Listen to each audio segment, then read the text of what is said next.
a classroom tour and I don't want to do my master's homework, so let me show you what my classroom looks like. Here we are.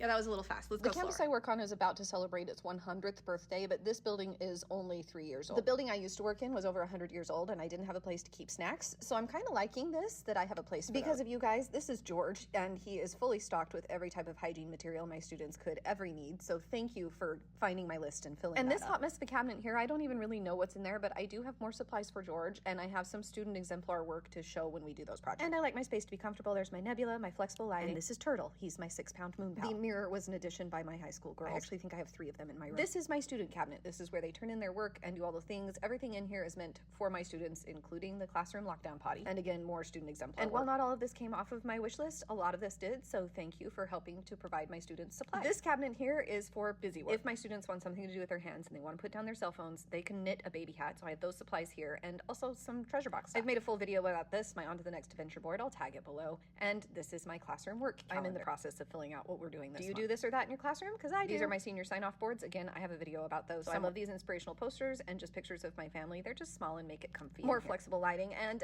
paper stars so that they have more things to do with their hands. I like providing creative outlets. This area here is for my Disney club. And of course I teach English, so lots and lots of books. Speaking of books, here's a place for my textbooks and a place for my students to keep their classroom notebooks. I have teeny tiny books from Anxiety Bookshelf, and I have a glow-in-the-dark book.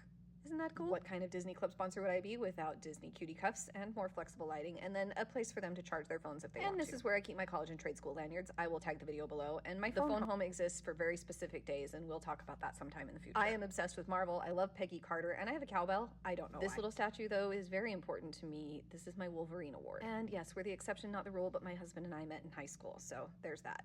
Shakespeare insult posters, more calendars, Mickey ears for every graduating class I've ever taught. Most likely to be called Mom. These framed pictures are everything to me, and I will always cherish paintings done by my students. Again, Disney Club sponsor, so Disney Club hat. More books, and then dub cards from my students. And this corner is just the things that are important to me. So my stole from Disney Club, and of course my Peggy clock painted by my daughter, and then my degrees. Listen, I worked hard for those things. They're going on the wall. I think I got everything. Is there anything else you want to see?